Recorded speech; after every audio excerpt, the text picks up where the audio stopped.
Dark magic rituals in cities. तो मुझे ये वीडियो हिंदी में करनी है। आई डोंट नो व्हाई, लेकिन मुझे ये वीडियो हिंदी में करनी है।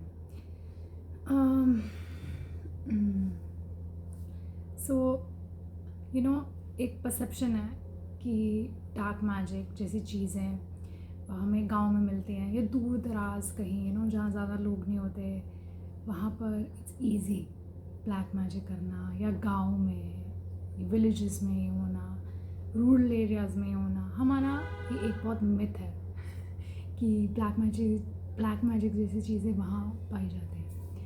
बट असलियत ये है कि सिटी के लोगों को मैनिपुलेट करना बहुत ईजी है, बहुत ईजी है। एंड सबसे ज़्यादा ऐसे रिचुअल्स सिटीज़ में ज़्यादा पाए जाते हैं। सिटीज़ में ऐसे रिचुअल्स बहुत हैं। एंड लास्ट ईयर मेरे खुद के साथ एक एक्सपीरियंस हुआ था और I was just so shocked by it, and I made a video also around it but never touching the whole point. और फिर इस साल एप्स्टीन फाइल्स भी रिलीज़ हो गई, और last year I saw 2-3 cases also black magic से related. मैं क्या फिर से इंग्लिश बोल रही हूँ, एक मिनट। तो हाँ, मैंने ब्लैक मैजिक से रिलेटेड 1-2 और केसेस देखे अपने आसपास, एंड मेरे साथ भी समथिंग कुछ ऐसा हुआ जो आई डोंट थिंक सो मैं इतनी कंफर्टेबल होंगी शेयर करने में।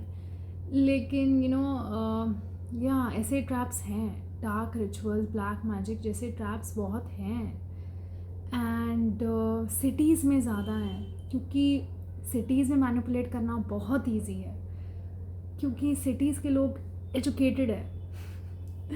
और आप जितने एजुकेटेड होगे ना, आप भगवान और शैतान दोनों में उतना ही कम मानोगे।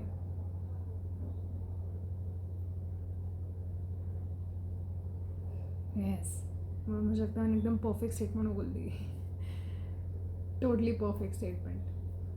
बिकॉज ये मेरे साथ भी था when I was a child. जब मैं एक बच्चा थी तो मैं भी भगवान में नहीं मानती थी। शैतान और सुपरस्टिशंस और इन सब में मानना तो दूर की बात है, क्योंकि आप काफ़ी लॉजिकल हो जाते हो।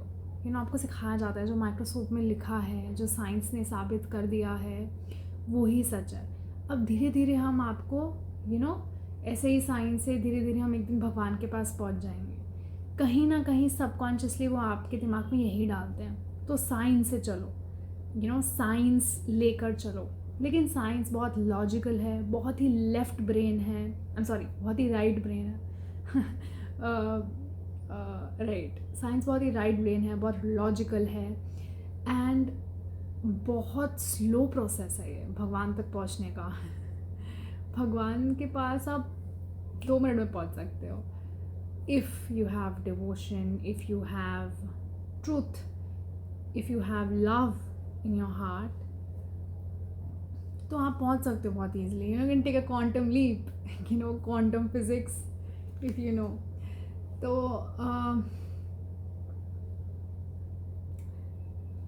तो एजुकेटेड लोग बहुत ही कम विश्वास करते हैं, और सिटीज़ में आपको मैनिपुलेट करना बहुत ईजी है, क्योंकि सिटीज़ की हवा ही ऐसी होती है that people are competitive, people are jealous of each other. लोग बहुत जल कुकड़े होते हैं बेसिकली। हिंदी में बोला जाए तो लोग बहुत जल कुकड़े होते हैं। लोग बहुत हाँ, लोगों में इतना कंपटीशन होता है। एंड अब मैंने मिडिल एज मैन देखे हैं डिस्कसिंग अबाउट कार्स, और इसमें कोई प्रॉब्लम नहीं है, but I could just sense it, like the other wants to, मतलब जो एक मिडिल एज मैन है दूसरे मिडिल एज मैन से बात कर रहा है और वो उसको आउट स्मार्ट करना चाहता है, that I have a better car than you, और आई हैव अ बेटर तो मैंने महसूस किया कन्वर्सेशन में। तो सिटीज़ में ये बहुत नॉर्मल है। सिटीज़ की हवा ही ऐसी होती है, आप नेचर से बहुत दूर होते हो।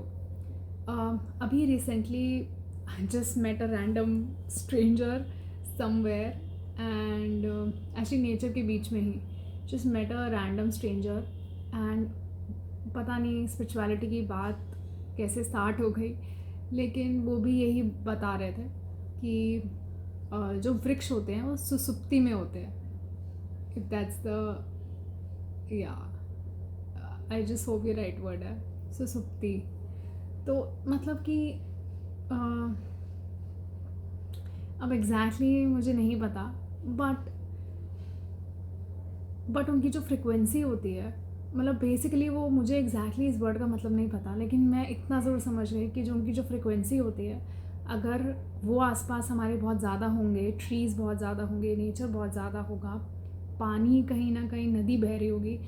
और मैं दिल्ली शहर में रहती हूँ, और दिल्ली शहर में यहाँ से हर थोड़ी देर में नाला मिलेगा आपको. नदी तो मैंने कभी देखी नहीं यहाँ पर. यमुना नदी तो अब एग्जिस्ट ही नहीं करती यहाँ दिल्ली के अंदर. और हर थोड़ी देर की में आपको स्मेल आएगी, हर 10 मिनट की दूरी में भी कोई नाला होगा. मतलब कोई नदी का वो था और आज वो नाला बन गया है. Thanks to Britishers. Thanks to Britishers and thanks to, चलो ठीक है वो बात नहीं बोलते हैं.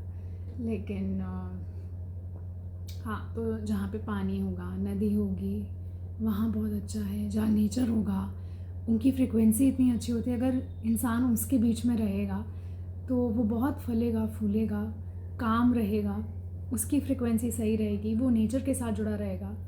और मेरे गुरु तो कहते ही हैं कि 5 तत्वों से जुड़ना बहुत अच्छा है.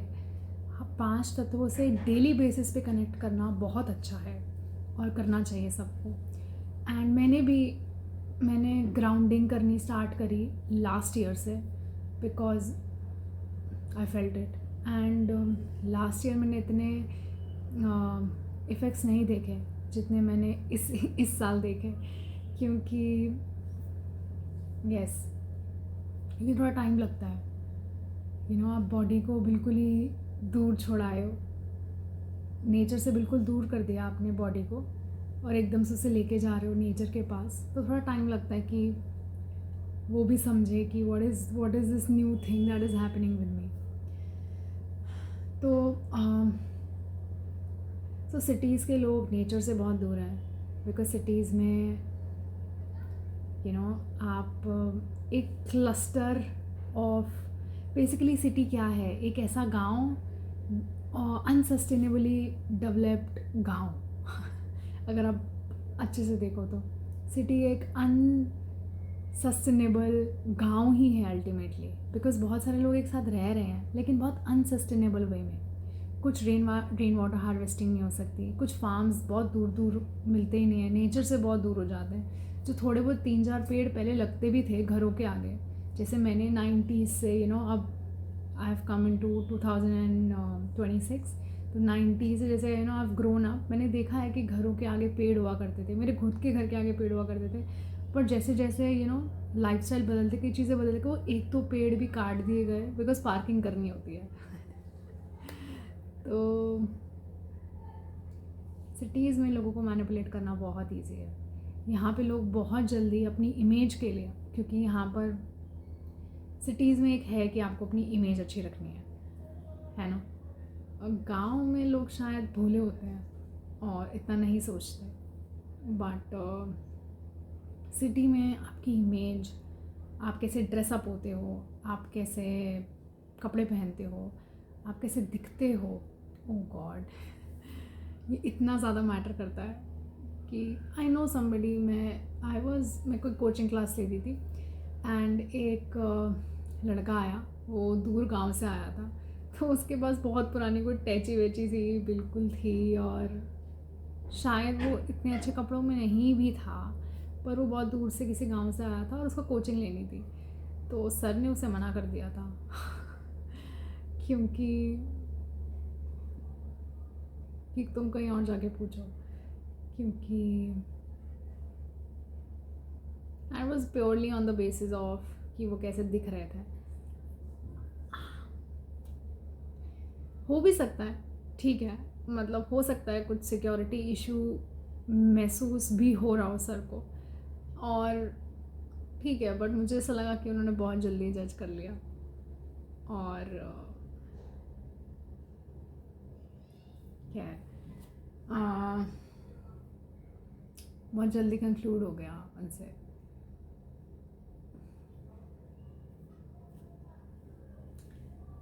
तो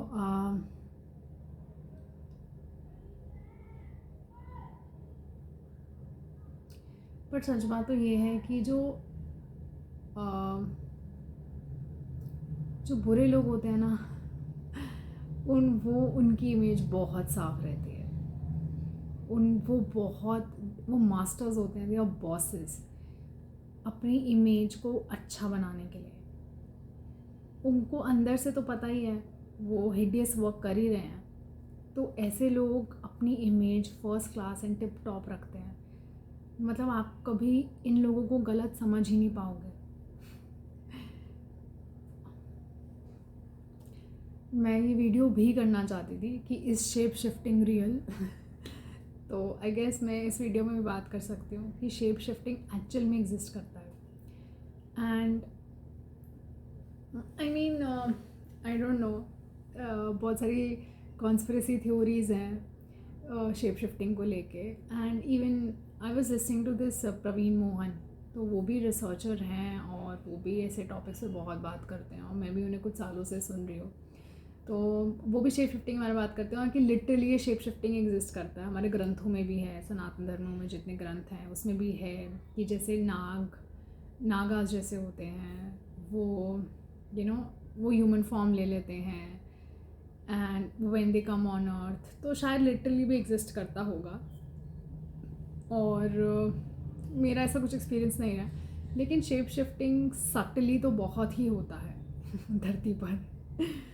तो आई गेस मैंने एक स्टोरी भी शेयर करी थी कि तो एक राक्षस होता है, तो वो माता पार्वती का रूप ले लेता है और शिव जी के पास चला जाता है।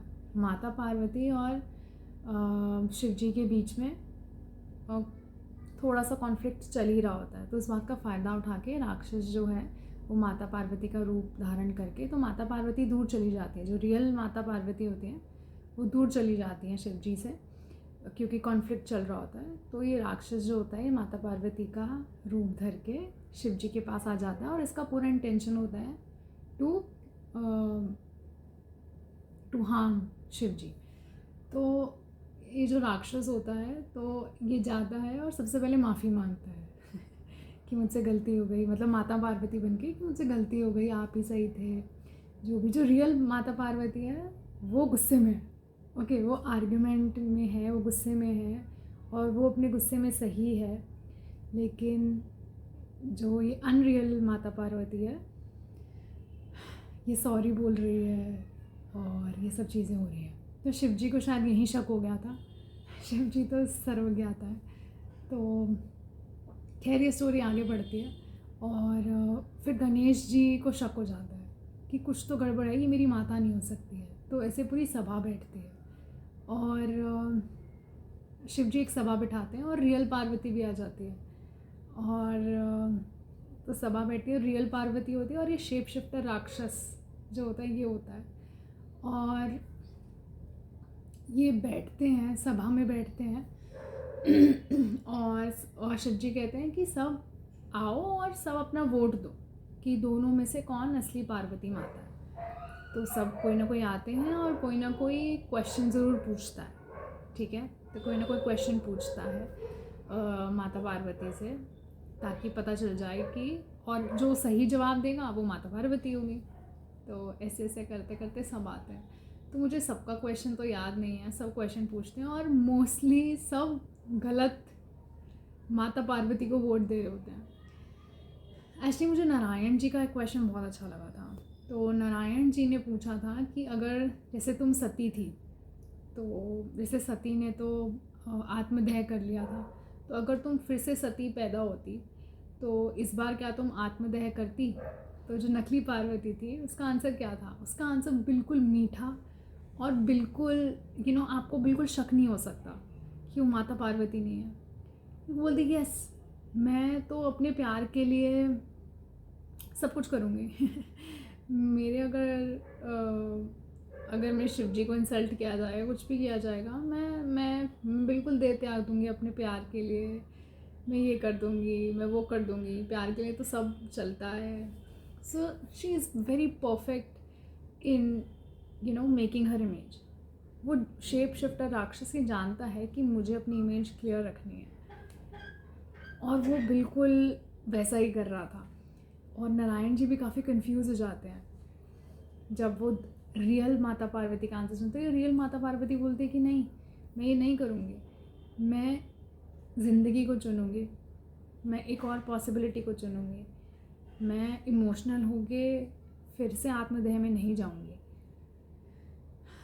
तो रियल माता पार्वती ये बोलती है, और रियल माता पार्वती ये भी बोलती है कि ये जो टेस्ट हो रहा है, पहले तो वो परीक्षा में आना भी नहीं चाहती थी, वो चाहती भी नहीं थी कि मैं अपने आप को साबित क्यों करूं इन लोगों के सामने, है ना। लेकिन जो झूठी वाली थी, जो राक्षस था, शेप शिफ्टर राक्षस, वो तो चाहता था कि ये सभा बैठे और मैं अच्छी चिकड़ी चुपड़ी बातें करके, अच्छी मीठी मीठी बातें करके, एंड मैं पासा जो है अपने तरफ कर सकता हूँ। तो रियल माता पार्वती तो परीक्षा देना नहीं चाहती थी, और वो ये भी बोल रही थी साइड बाय साइड कि ये परीक्षा चल रही है, लेकिन ये परीक्षा मेरी नहीं चल रही है, तुम लोगों की चल रही है। क्योंकि मेरे को तो पता है मैं सच्ची हूँ, लेकिन क्या तुम्हें पता है कि सच क्या है? क्या तुम जान सकते हो सच क्या है? तो आई गेस मैंने इस पर एक वीडियो भी करी थी, कुछ डिवाइन फेमिनाइन करके कुछ वीडियो भी करी थी, और इस टॉपिक पे बात भी किया था। तो और हम कलयुग में तो कहते ही हैं कि कलयुग में जो कली है वो भगवान बन के ही लोगों को ठगता है। तो और ये कलयुग की, वो कहते हैं ना, पाप की पराकाष्ठा होती है कि आप किसी के साथ गलत तो कर रहे हो, लेकिन आप ब्राह्मण बन के कर रहे हो, आप भगवान का या ऋषि मुनि का भेष धारण करके कर रहे हो। तो ये कलयुग में तो पराकाष्ठा हो जाती है इस पाप की। तो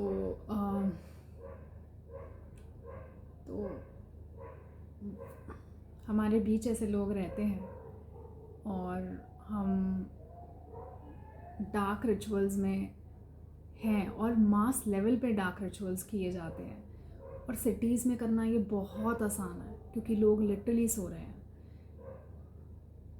क्योंकि सिटीज़ में आप नेचर से कनेक्ट नहीं करते हो, आप एक 9 to 5 की जॉब करते हो मोस्टली, और उस 9 to 5 की जॉब में आप कंप्यूटर स्क्रीन्स में रहते हो, फ्रस्ट्रेटेड रहते हो, मेंटली अनस्टेबल रहते हो, और तो आपको मैनिपुलेट करना बहुत ईजी हो जाता है, और आप बहुत काम करते हो, आपको मैनिपुलेट करना बहुत ईजी है। तो जितना बचा कुचा टाइम होता है आप अपनी सेल्फ इमेज ठीक करने में लगा देते हो। आई मीन सैटरडे संडे आप अपनी सेल्फ इमेज ठीक कर रहे हो, आप अच्छी गाड़ी खरीद रहे हो, अपना अच्छा सोफ़ा खरीद रहे हो, तो आपको मैनिपुलेट करना बहुत ईजी है। तो सिटीज़ में ये सबसे ज़्यादा होता है।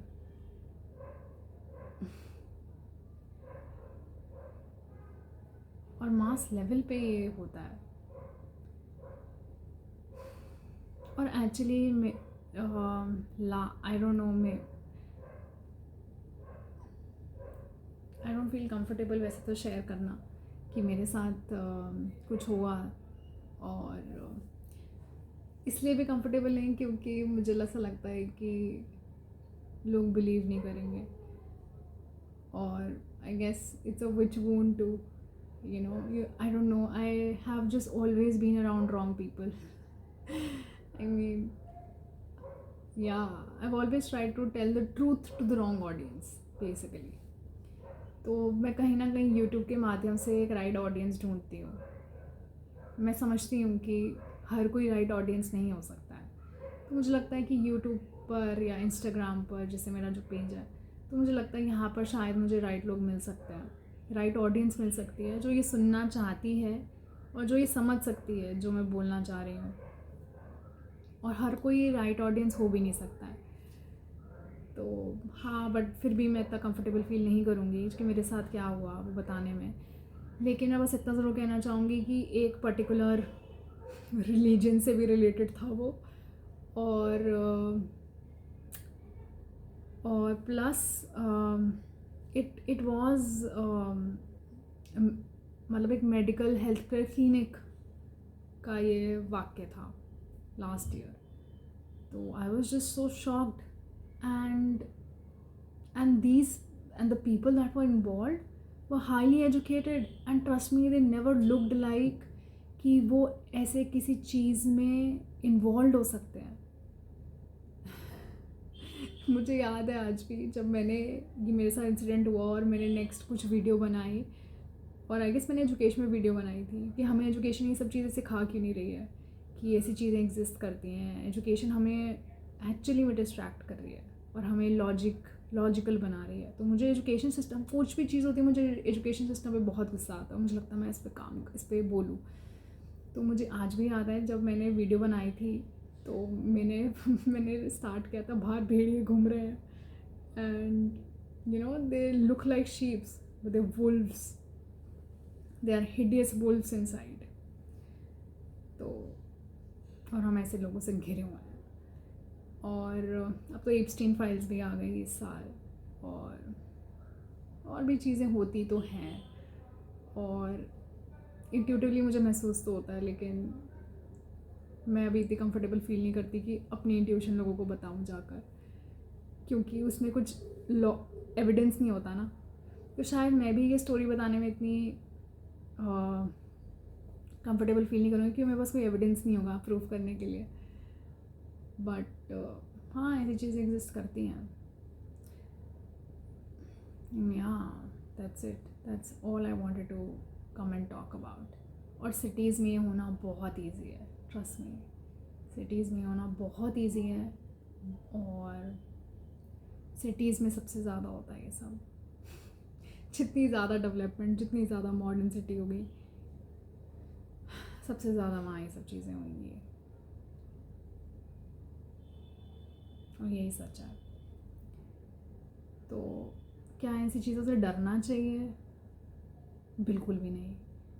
बिकॉज ब्रह्मांड का हमेशा एक रेशियो रहा है, जो महाभारत से भी हमने सीखा है, that there will always be 5 Pandav against 100 Kaurav.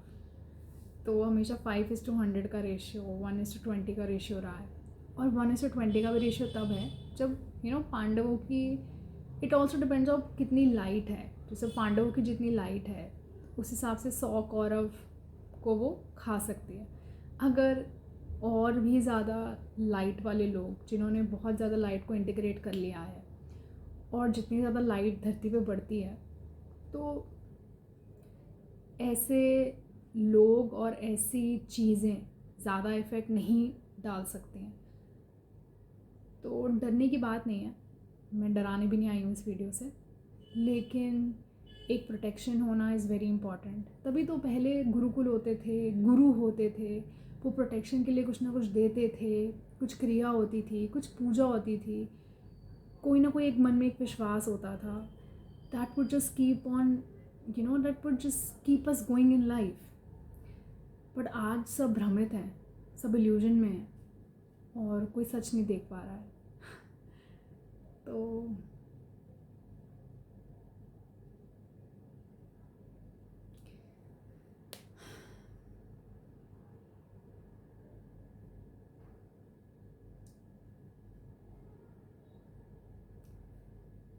तो डरने की बात तो नहीं है, मैं बिल्कुल मानती हूँ बात. आपने जितना सरेंडर सीखा है, आपने जितना विश्वास है, जितना आपने भगवान को जाना है, जितना आपने ब्रह्मांड को जाना है, जितना यूनिवर्स को जाना है, नेचर, या आपने जितना नेचर को जाना है, तो आप मतलब मैं अपनी स्पिरिचुअल जर्नी चली हूँ, और मेरे मन में भी क्वेश्चंस होते थे स्टार्टिंग में कि हम मूवीज़ में तो देखते हैं कि हमेशा सच्चाई की जीत होती है, ट्रुथ विंस, लेकिन जब हम रियलिटी में देखते हैं तो यार ये उल्टा क्यों हो रहा है. रियलिटी में इतना क्राइम है, रियलिटी में इतना पाप हो रहा है, और मूवीज़ में देखते हैं तो फेरी टेल दिखाते हैं हमें, लेकिन रियलिटी में ऐसा क्यों नहीं है. तो आई गेस इसलिए भी टेलीविज़न शोज़ और मूवीज़ इतने चलते हैं, स्पेशली वो मूवीज़ और शोज़ इतने ज़्यादा चलते हैं जो फैंटेसी की तरफ लेके जाते हैं, जो रियलिटी से थोड़ा दूर होते हैं, है ना. और कभी कभी ये स्वीट एस्केप होते भी हैं, और मैं कभी कभी जब बचपन में या फिर even in my college days मैं कभी कभी वो स्वीट एस्केप ले भी लिया करती थी. I used to watch fairy tales, I used to watch you know और मैं आज भी हैप्पी एंडिंग वाली मूवीज़ देखती हूँ. खैर, लेकिन मेरा बस कहने का मतलब ये है कि ये क्वेश्चंस मेरे मन में भी थे कि इतना क्राइम कैसे है, इतने बुरे लोग कैसे हैं वर्ल्ड में. और बचपन में मैं बहुत क्वेश्चन सोचती थी कि why real life can not be a fairy tale. But जैसे जैसे मैं लाइफ में आगे बढ़ी, जैसे मैं स्पिरिचुअल जर्नी में आगे बढ़ी, तो मैंने देखा कि इवन फेरी टेल में भी हमेशा चैलेंजेस रहते हैं स्टार्टिंग में, but eventually it fades away, it goes out. तो ऐसे ही है बस कुछ. थोड़ी देर के लिए धरती पर भी कलयुग आता है. वो चैलेंजेस आते हैं, वो पाप बढ़ जाता है, but eventually it always ends up in happy ending. And then Kalyug आता है, एंड देन हैप्पी एंडिंग सतयुग आता है, एंड देन ऑफ कोर्स बीच में हमारे और 2 युगाज आते हैं. तो it's a cycle eventually, and souls have to go through all of these cycles. And some souls exit the matrix in Satyuga, some souls exit the matrix in Satyuga, some souls exit the matrix in Dwapar और in Treta. तो and बहुत life times लग जाती हैं souls को ये करने में. तो हाँ, मतलब मैंने जितना जाना है और जितना स्पिरिचुअल वर्क किया है, तो मैंने यही जाना है कि लाइट में बहुत शक्ति है. और ये मैंने समझा है बहुत डीप तरीके से, मैंने महसूस किया है बहुत डीप तरीके से. तो आई नो, तो मुझे ऐसी चीज़ों से डर नहीं लगता है, और किसी को डरना भी नहीं चाहिए.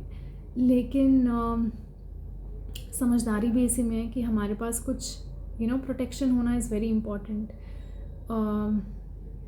कुछ गुरु की कृपा होना या गुरुज ग्रेस होना is very important. And it's also not okay to go to a guru अब ऐसे डर में दौड़ते हुए जाओ किसी गुरु के पास कि मुझे प्रोटेक्शन दे दो किसी टाइप का. वो भी ठीक नहीं है. गुरु के पास हमेशा सिर्फ मुझे लगता है आप जा रहे हो तो सिर्फ एनलाइटनमेंट के लिए जाओ. पर कई बार ऐसा होता है कि कुछ लोग छोटे रीजंस की वजह से जाते हैं, जैसे कि बैक एक हो रहा है, हेल्थ प्रॉब्लम्स हो रही है, तो लोगों को एकदम गुरु याद आ रहे हैं, भगवान जी याद आ रहे हैं. बट कुछ लोग फिर वहाँ पे रुकते नहीं हैं, वो आगे आगे एवोल्यूशन ढूंढ लेते हैं अपना. वो आगे आगे उनको गुरु इतने अच्छे लगते हैं, या फिर उनको भगवान के प्रति इतना एक संबंध बन जाता है, कनेक्शन बन जाता है कि वो अपने और रीजंस इवॉल्व कर लेते हैं वहाँ रुकने के लिए, सच्चाई के पास रुकने के लिए, लाइट के पास रुकने के लिए. जैसे डार्कनेस की ग्रेविटी होती है, लाइट की भी ग्रेविटी होती है. एंड ये सब आप पे डिपेंड करता है अल्टीमेटली. और वैसे भी मुझे ऐसा बहुत लगता है, और ये सच बात भी है, आपके अंदर जितना मैट्रिक्स घुसा है, बिकॉज अल्टीमेटली मैट्रिक्स का जो बीज है वो फियर ही है, सिर्फ फियर. इवन ये भगवद गीता में भी लिखा है. और जब मैंने भगवद गीता पढ़ी तो मुझे बिल्कुल समझ नहीं आया था कि ये कैसे हो सकता है. तो भगवद गीता में भी ये लिखा है कि फियर की वजह से ही डिज़ायर होता है, फियर की वजह से ही सेल्फिशनेस, ग्रीड, ये सब चीज़ें आती हैं. तो उन्होंने, भगवान श्री कृष्ण ने भी बोला था कि फियर सबका रूट है, और यहाँ तक कि फियर ऑफ डेथ सबका रूट है. मतलब हमें मरने से डर लगता है, तो अल्टीमेटली इट्स फियर, राइट. तो उसकी वजह से सेल्फिशनेस है, उसकी वजह से ग्रीड है. सब कुछ जितना भी क्रिएट हुआ है ये अंडर फियर, इसका सीड है, फियर इसका बीज है. तो if you have conquered over fear, तो हम मैट्रिक्स से ईजिली निकल सकते हैं. तो आपके अंदर जितनी सेल्फिशनेस है, आपके अंदर जितनी ग्रीड है, और ये सब फियर की वजह से है. It's your own fear that creates that. तो if you have worked on your fear, then if matrix में आप नहीं हो, या मैट्रिक्स आपके अंदर नहीं बसता है, तो डार्क रिचुअल्स और इनमें फंसना बहुत मुश्किल हो जाएगा आपके लिए, बहुत मुश्किल हो जाएगा इसमें ट्रैप होना आपके लिए. और सबसे बड़ी प्रोटेक्शन तो यही है कि दिमाग से काम लो, कॉमन सेंस से काम लो. और because common sense is not common these days. और सेकेंड, मैं एक मूवी थी मॉन्स्टर्स इनकॉर्पोरेशन, तो मैंने इस मूवी के ऊपर भी एक रिव्यू किया था. और मैं एक छोटी सी एक स्टोरी इसमें ऐड अप करूँगी. तो क्या होता है कि मॉन्स्टर्स होते हैं वो धरती के नीचे रहते हैं या पता नहीं कहीं और रहते हैं, वो अदर डायमेंशन में रहते हैं, क्या रहते हैं वो, उन्होंने जैसे डोरामी जैसा कोई एक वो डोर सा बनाया होता है, और उस डोर से वो क्या करते हैं, वो पोर्टल होता है, तो उनके पास एक डोरामी जैसा डोर होता है, तो वो मतलब बेसिकली पोर्टल सा होता है, तो उन्होंने टेक्नोलॉजीज़ बना रखी होती हैं, और वो ऐसे क्या करते हैं, वो ह्यूमन वर्ल्ड में जाते हैं, और उनका टारगेट हमेशा बेबीज़ होते हैं, छोटे बच्चे होते हैं, और वो मॉन्स्टर्स क्या करते हैं, वो जाते हैं और उनका काम होता है बेबीज़ को या चिल्ड्रन को अकेले जब वो कमरे में होते हैं उनको डराना और जब वो बेबीज़ रोते हैं, डर जाते हैं, तो वो उनकी एनर्जी जो है सकअप कर लेते हैं, and that's how they live. ये उनका खाना होता है और वो ऐसे रहते हैं। लेकिन एक जो मॉन्स्टर होता है उनमें से, वो अच्छा इंसान होता है, आई मीन अच्छा मॉन्स्टर होता है। तो और जैसे हमारे सनातन धर्म में भी आप देखोगे तो कुछ देव, सारे देव अच्छे नहीं होते या सारे राक्षस बुरे नहीं होते। राक्षसों में भी कुछ ऐसे बहुत भक्त पैदा हुए शिव जी के, और देवों में भी कुछ ऐसे लोग पैदा हुए जो मतलब इवन इंद्रदेव मुझे लगता है he never had that kind of, you know, many a times he has opposed शिवजी's decision, या वो कभी शिवजी को समझ नहीं पाए। तो देवों में भी कभी आप देखोगे they would drench sometimes in dungeons और ये सब, और ऐसे कुछ बहुत राक्षस होंगे जो they are doing, जो शिवजी के बहुत बड़े भक्त होंगे। तो खैर बैक टू द मूवी। तो उस मूवी में क्या होता है कि वो जो मॉन्स्टर होता है उसमें से वो एक कर तो रहा होता है लेकिन उससे कुछ ठीक नहीं लग रहा होता, और मेरे को लगता है कि मेरी भी समवेयर सिमिलर स्टोरी है। लाइक मैं एक टीचर थी, और ये करते करते मुझे भी महसूस तो हो रहा था कि कुछ तो ठीक नहीं है, मैं इस एजुकेशन सिस्टम में क्यों हूँ, कुछ तो ठीक नहीं है। और फिर आई डोंट नो, मेरे पे I just it was Shiva's grace and I was out of it. हाँ, मतलब मुझे एजुकेशन सिस्टम बिल्कुल ठीक नहीं लगता। मुझे ऐसा लगता है बहुत प्रॉब्लम्स हमारे एजुकेशन सिस्टम में, और Gurukul, I would be very happy किसी गुरुकुल में पढ़ाने के लिए, मैं बहुत खुश होंगी, लेकिन एजुकेशन सिस्टम को मैं सपोर्ट नहीं करना चाहती। तो खैर वो मॉन्स्टर भी ये करते करते एक दिन चेंज हो गया, एंड मुझे लगता है मैं भी करते करते एक दिन it came to a point जहाँ पे मुझे लगा मुझे भी चेंज होना है अब। तो क्योंकि मॉन्स्टर एक बेबी के प्रति बहुत, तो एक जो बेबी होता है वो बहुत इनोसेंटली उस मॉन्स्टर से अटैच हो जाता है, तो और मॉन्स्टर भी उस बेबी से बहुत अटैच हो जाता है। तो उसे लगता है कि नहीं यार, ये हमारा खाना कैसे हो सकता है, हम बच्चों के डर पे खाना क्यों बना रहे हैं। वो ये डिस्कवर करता है कि एक दिन वो बच्चा उसके साथ, मतलब एक बच्चा जो होता है वो गलती से ह्यूमन वर्ल्ड से मॉन्स्टर के वर्ल्ड में आ जाता है उस पोर्टल से, और वो उस मॉन्स्टर के साथ रहने लग जाता है। तो वो एक दिन डिस्कवर करता है कि बच्चों का लाफ्टर भी, जो बच्चा एकदम से ना, वो बच्ची होती है वो एकदम से बहुत इनोसेंटली बहुत हंसने लग जाती है, तो वो मॉन्स्टर थोड़े नरम दिल का होता है, वो बाकी मॉन्स्टर से थोड़ा अलग होता है, वियर्डो होता है बेसिकली। राक्षस हो के भी does not belong to the राक्षस का क्या बोलते हैं, क्लैन। तो वो जो बच्ची होती है वो एकदम हंसने लग जाती है, और फिर वो मॉन्स्टर देखता है कि उसे एनर्जी मिल रही है उस बच्चे के हंसने से, तो और डबल एनर्जी मिल रही है। तो वो उसके लिए उसका दिमाग खुल जाता है, उसको लगता है कि हम बच्चों को डरा के इनकी एनर्जी क्यों ले रहे हैं, जबकि हम इनकी हंसी से डबल द एनर्जी प्रोड्यूस कर सकते हैं, ले सकते हैं। तो वो कहते हैं ना, शैतानी दिमाग, क्या बोलते हैं, शैतानी दिमाग विनाशकारी होता है, ऐसे कुछ।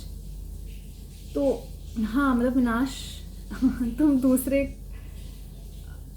ओके। तो ये वो डिस्कवर करता है उस मूवी के अंदर।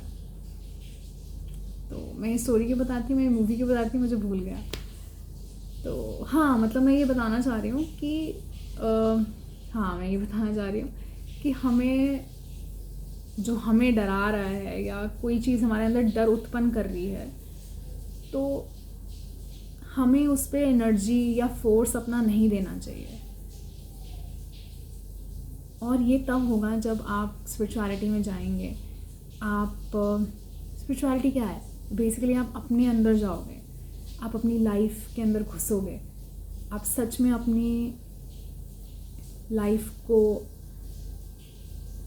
अपने हाथों में लोगे। क्योंकि अभी आप इवन आपकी डिज़ायर्स अब आपकी नहीं रही हैं। आपकी डिज़ायर्स आपके नेबर्स डिसाइड कर रहे हैं, टीवी पर एडवर्टीजमेंट्स डिसाइड कर रही हैं, लोग आसपास के डिसाइड कर रहे हैं। तो स्पिरिचुअलिटी कहीं अलग से नहीं है, स्पिरिचुअलिटी आपके अंदर ही है। आप अपने आप को जितना पढ़ते हो, आप अपना नेचर आसपास को जितना पढ़ते हो, उतना ही आप समझ पाओगे कि अगर कोई हमें डराने की कोशिश कर भी रहा है, लेट्स से, क्योंकि कुछ लोगों का ये भी कहना था कि इप्स्टीन फाइल्स हमें सिर्फ डराने के लिए बाहर आई हैं। मुझे ऐसा नहीं लगता है। मुझे ऐसा सच में लगता है कि there is a glitch in the matrix that is happening, और इस वजह से ये फाइल्स बाहर आई हैं। लेकिन अगर इप्स्टीन फाइल्स आपके अंदर डर भी पैदा कर रही हैं, तो ये समझना बहुत इम्पॉर्टेंट है कि हमें उस डर को फीड करने की ज़रूरत नहीं है। हमें शायद 2 गुना ज़्यादा हंसने की ज़रूरत है, and we need to laugh it out at these stupid people. Because matrix even जो न्यू अर्थ है, जो न्यू अर्थ में हम जा रहे हैं और बहुत बस जा ही रहे हैं और हम बस हैं उसके अंदर ऑलमोस्ट, तो मुझे ऐसा बहुत लगता है कि वैसे भी new earth is about soul companies, soul ties. और आप देखोगे कि कैसे हम साथ मिलकर बहुत ज़्यादा लाइट क्रिएट कर सकते हैं, और हम अलग अलग रहेंगे तो हम फियर में ही रहेंगे।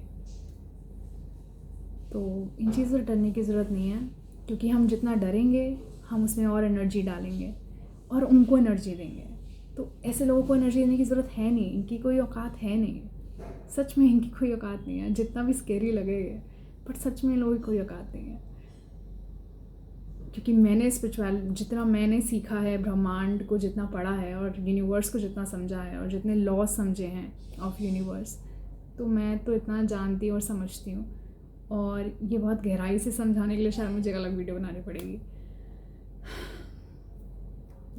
तो बस that was my video for today.